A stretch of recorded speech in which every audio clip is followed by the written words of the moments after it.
నమస్తే, నా పేరు శివాజీ.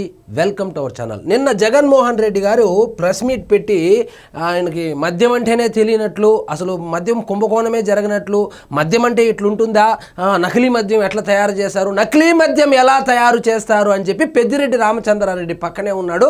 ఆయన్ని అడిగితే వాళ్ళ ఫ్రెండ్ ఎవరైతే ఉన్నారో ఆయన తెలుగుదేశం పార్టీలో చేర్పించినటువంటి వ్యక్తిని అడిగితే చెప్తారు నకిలీ మద్యం ఎలా తయారు చేస్తారని.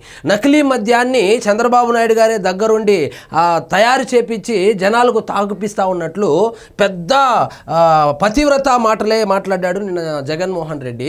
ఆయన చెప్తాడు మన హయాంలో నకిలీ మద్యం ఎక్కడిదంట, మన హయాంలోనే కదా జంగారెడ్డిగూడెంలో 27 మంది చనిపోయింది, కనీసం వాళ్ళకి ఇంతవరకు ఎక్స్గ్రేషియా కూడా ఇవ్వలేదే. ఈయన వచ్చిందనే 3,500 కోట్ల రూపాయలు మద్యం కుంభకోణం కేసులో ఆరోపణలు ఎదుర్కొంటున్నటువంటి జగన్మోహన్ రెడ్డి నకిలీ మద్యం గురించి ప్రెస్ మీట్ పెట్టి ఇక్కడ కూటమి ప్రభుత్వం ఏం చేసిందంటే నకిలీ మద్యము పట్టుకునింది కూటమి ప్రభుత్వము, నకిలీ మద్యం తయారు చేస్తూ ఉండే వాళ్ళని ఆ పార్టీ నుంచి సస్పెండ్ చేసింది, వాళ్ళను దాని మీద విచారణ చేపించింది, అదేవిధంగా వాళ్ళని ఎక్కడున్నా పట్టుకురావాలి, ఎంత పెద్దవాళ్ళు ఉన్నా వదిలేటువంటి సమస్య లేదని చెప్పి ఆదేశాలు ఇచ్చింది కూటమి ప్రభుత్వము. సో సాల్వా గిల్వా కప్పాల్సిందో పోయి, అప్రిషియేట్ చేయాల్సిందో పోయి, అవార్డోకి ఇవార్డో ఇవ్వాల్సింది పోయి, నాకు నకిలీ మద్యం అంటేనే తెలియదు, అసలు నకిలీ మద్యం ఎట్లా తయారు చేస్తారు, అసలు మద్యం ఎలా తాగుతారు అని చెప్పి నిన్న పతివ్రత కబుర్లు చెప్పాడు జగన్మోహన్ రెడ్డి. ఆయనకంటే నకిలీ మద్యమే వాళ్ళ ప్రభుత్వంలో తెలియదంట. మరి జంగారెడ్డిగూడెంలో 27 మంది కల్తీ మద్యం తాగి చనిపోయినప్పుడు ముఖ్యమంత్రి ఎవరు? ఇప్పుడు అది కూడా చంద్రబాబు నాయుడు అప్పుడు కూడా ముఖ్యమంత్రి అని చెప్పినా చెబుతాడు. కాబట్టి నకిలీ మద్యాన్ని ఒక వ్యాపారంగా మార్చుకొని వ్యాపారం చేసి 5 సంవత్సరాలు 1,00,000 కోట్ల రూపాయలు ఆ డిజిటల్ పేమెంట్స్ కూడా పక్కన పెట్టి క్యాష్ ట్రాన్సాక్షన్స్ చేపించినటువంటి జగన్మోహన్ రెడ్డి మద్యం గురించి మాట్లాడుతున్నాడు. సో మద్యపాన నిషేధం అని చెప్పి అధికారంలోకి వచ్చి మద్యపానమే వ్యాపారంగా మార్చుకున్నటువంటి ఒక సారాయి వ్యాపారి ప్రెస్ మీట్ పెట్టి కల్తీ మద్యం గురించి మాట్లాడతాడు, మద్యపానం గురించి మాట్లాడతాడు, లిక్కర్ స్కామ్ గురించి మాట్లాడతాడు. వాస్తవంగా ఇక్కడ మనం కూటమి ప్రభుత్వాన్ని అభినందించాలి. ఆ ఎక్సైజ్ శాఖ అధికారులు ఎవరైతే ఉన్నారో వాళ్ళని అభినందించాలి. గత 5 సంవత్సరాలుగా జరుగుతున్నటువంటి ఈ కల్తీ మద్యం స్కామ్ ఏదైతే ఉందో ఇప్పుడు పట్టుకున్నారు. ఎవరైతే వాళ్ళ నిందితులు ఉన్నారో వాళ్ళ మీద కేసులు పెట్టారు, వాళ్ళలో చాలా వరకు అరెస్ట్ అయ్యారు. ఇక ఎవరు ఎంత పెద్ద వాళ్ళు ఉన్నా ఈ కేసుకు సంబంధించి వాళ్ళని అరెస్ట్ చేయాలని చెప్పి చంద్రబాబు నాయుడు గారు ఆదేశాలు కూడా జారీ చేశారు. సాక్షాత్తు తెలుగుదేశం పార్టీకి సంబంధించి అక్కడ ఇన్ఛార్జిగా ఉన్నటువంటి వ్యక్తి ఆ వైఎస్ఆర్సీపీ కోవర్ట్ అయినటువంటి ఆ జయచంద్రారెడ్డి ఎవరైతే ఉన్నారో ఆయన్ని కావచ్చు, సురేంద్ర నాయుడు కావచ్చు, వీళ్ళిద్దరిని కూడా సస్పెండ్ చేశారు.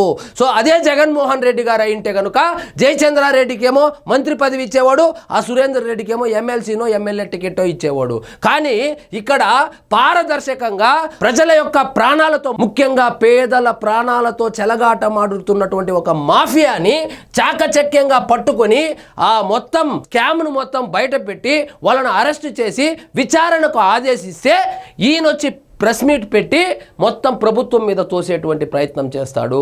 సో మద్యం కుంభకోణంలో 38 మంది నీ కోటరీ సభ్యులు మొన్నటికి మొన్న మిథున్ రెడ్డి మొన్నటికి మొన్న బెయిల్ వచ్చింది. సో నీ కోటరీగా చెప్పుకోబడేటువంటి అందరూ జైలుకి వెళ్ళి వచ్చారు, ఇంకా సగం మంది జైల్లోనే ఉన్నారు. ఈయన మద్యం మాఫియా గురించి, నకిలీ మద్యం గురించి మాట్లాడుతున్నాడు. సో 3,500 కోట్ల రూపాయలు కుంభకోణం జరిగింది జగన్మోహన్ రెడ్డి గారి ముఖ్యమంత్రిగా ఉన్నప్పుడు అనేటువంటి ఆరోపణలు ఎదుర్కొంటున్నటువంటి వ్యక్తి వచ్చి ఇప్పుడు మద్యం కుంభకోణం మీద ప్రెస్ మీట్ పెట్టి మాట్లాడుతూ ఉంటే దెయ్యాలు వేదాలు వల్లించినట్లు ఉంది. జగన్మోహన్ రెడ్డి గారు, మీరు దయచేసి మీకు ఎవరు సలహాలు ఇస్తా ఉన్నారో నాకు తెలియదు, కానీ మద్యపానం అనేటువంటి మాట మీ నోట్లో వస్తే కూడా మీ పార్టీకే డ్యామేజు.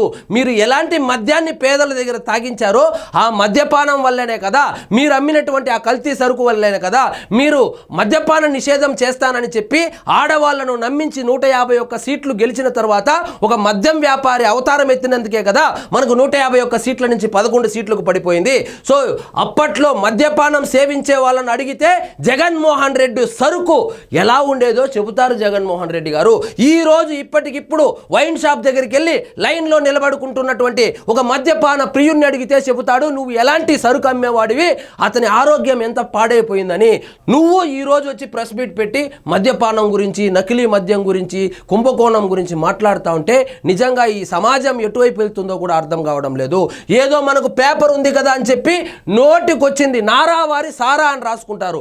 నారావారి రక్త చరిత్ర అని చెప్పి రాసుకొని ఒకసారి ముఖ్యమంత్రి అయ్యావు, దాన్ని జనాలు యామారిపోయి నమ్మి మీకు ఓట్లేశాడు. అదే స్టంట్లు ప్రతిసారి పనిచేయదు జగన్మోహన్ రెడ్డి గారు.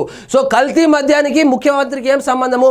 ముఖ్యమంత్రి కనుక ఆయన పార్టీకి సంబంధించినటువంటి వ్యక్తిని సస్పెండ్ చేయకపోయి ఉంటే, కేసు పెట్టకపోయి ఉంటే, లేదా అరెస్టు చేయకపోయి ఉంటే, విచారణకు ఆదేశించకపోయి ఉంటే, నువ్వు వచ్చి ఈ మాట మాట్లాడితే అర్థం పర్థం ఉంటుంది. కానీ విచారణకు ఆదేశించారు, అక్కడ వాళ్ళని అరెస్టు చేశారు. వాస్తవంగా పట్టుకునిందే కూటమి ప్రభుత్వం కదా. కూటమి ప్రభుత్వం పట్టుకొని ఆ పేదల జీవితాలతో ఆడుకుంటున్నటువంటి ఒక మాఫియా. ఇదేమి ఈ రోజు స్టార్ట్ అయినటువంటి మాఫియా కాదు, గత 5 సంవత్సరాలుగా. అంటే మనం అధికారంలో ఉన్నప్పుడు కూడా ఈ మాఫియా నడిచింది. మనము చూసి చూడనట్లు వదిలేశామని చెప్పడం కాదు కదా, మీరు వదిలేశారు. ఎందుకంటే అందులో ఉన్నదంతా మనోళ్లే కాబట్టి. ఆ నకిలీ మద్యం తయారీ ప్లేస్ ఏదైతే ఉందో అది వైఎస్ఆర్సీపీ పార్టీకి చెందినటువంటి నాయకుడిది కాదా? ఆ లీజు కొడాలి శ్రీనివాసరావు పేరు మీద లేదా? కొడాలి శ్రీనివాసరావు ఎవరి అనుచరుడు? కొడాలి శ్రీనివాసరావు ఏ పార్టీకి సంబంధించిన వాడు? కాబట్టి మీకు పేపర్ ఉంది కదా, మీకు ఒక టీవీ ఛానల్ ఉంది కదా, పెయిడ్ మాఫియా సోషల్ మీడియాలో ఉంది కదా అని ఇలా అర్థం పర్థం లేని వాదనలు చేస్తేనే మనకు ఆ రిజల్ట్ వచ్చింది. సో జగన్మోహన్ రెడ్డి గారు, మీరు మద్యపానం గురించి కానీ నకిలీ మద్యం గురించి కానీ మాట్లాడకుండా ఉంటే మంచిది. దానికి గాడ్ ఫాదరే మీరే కదా. ఆ స్కాము, ఆ స్కీము, ఆ కల్తీ మద్యం తయారీకి ఆద్యుడే మీరు కదా. మీరే వచ్చి ఈరోజు నకిలీ మద్యం గురించి మాట్లాడుతూ ఉంటే హాస్యాస్పదంగా ఉంది. సో మద్యం కుంభకోణం చేసి పేదల రక్త మాంసాలతో వ్యాపారం చేసినటువంటి ఈయన వచ్చి మద్యపాన నిషేధం గురించి మాట్లాడుతున్నాడు. నకిలీ మద్యాన్ని 10 రూపాయల మద్యాన్ని లేబుల్ అతికిచ్చి 200 రూపాయలకు చీప్ లిక్కర్ కమ్మి కమిషన్లు బాటిల్ కింద, కేస్ కింద, బీర్ కింద, క్వార్టర్ కింద, బ్రాందీ కింద, విస్కీ కింద అని చెప్పి తీసుకున్నటువంటి ఈ వ్యక్తి వచ్చి మద్యపానం గురించి మాట్లాడుతున్నాడు. కాబట్టి జనాలు అన్నీ గమనిస్తూ ఉన్నారు. తప్పనేది ఇప్పుడు 175 నియోజకవర్గాలు ఉన్నప్పుడు 175 నియోజకవర్గాల్లో ఎవరో ఒకరు ప్రతి పార్టీలోనూ అలాంటి వాళ్ళు ఉంటారు. కానీ అలాంటి వాళ్ళు దొరికినప్పుడు వాళ్ళను శిక్షించకపోవడం తప్పు. కానీ ఆ వ్యక్తి దొరికాడు, వైఎస్ఆర్సీపీ కోవర్ట్ అని తెలిసింది, తక్షణమే పార్టీ నుంచి సస్పెండ్ చేశారు, విచారణకు ఆదేశించారు, రేపో ఎల్లుండో అరెస్టు కూడా చేయబోతున్నారు. కానీ మనం చేసిందేమి? జంగారెడ్డిగూడెంలో మీ హయాంలో 27 మంది నకిలీ మద్యం తాగి చనిపోతే మీరు కనీసం ఎక్స్గ్రేషియా కూడా ఇవ్వలేదు. మీరు వచ్చి ఈరోజు వచ్చి పేదల ఆరోగ్యం గురించి, నకిలీ మద్యం గురించి, మద్యపానం గురించి మాట్లాడుతూ ఉన్నారు జగన్మోహన్ రెడ్డి గారు. సో ప్రజలన్నీ గమనిస్తూ ఉన్నారు. కాబట్టి ఏదైనా ఒక స్టేట్మెంట్ ఇచ్చేటప్పుడు ఆచితూచి ఇవ్వండి. మీరు మాజీ ముఖ్యమంత్రిగా కూడా పనిచేశారు. మీరు ఏదైనా ఒక స్టేట్మెంట్ ఇస్తే వైఎస్ఆర్సీపీకి 4 ఓట్లు వచ్చేటట్లు ఉండాలి, కానీ ఉండే 4 ఓట్లు పోయేటట్లు ఉండకూడదు జగన్మోహన్ రెడ్డి గారు. కాబట్టి ఇంకా మీరు ఏమి మారేటట్లయితే కనపడడం లేదు. కాబట్టి ఇంకా మిమ్మల్ని ఆ ప్రభువే కాపాడాలి. సో ఇదండి ఈరోజు మన టాపిక్. మీకు ఈ వీడియో నచ్చినట్లయితే లైక్ చేయండి, షేర్ చేయండి, ఛానల్ మాత్రం సబ్స్క్రైబ్ చేసుకోవడం మర్చిపోవద్దు.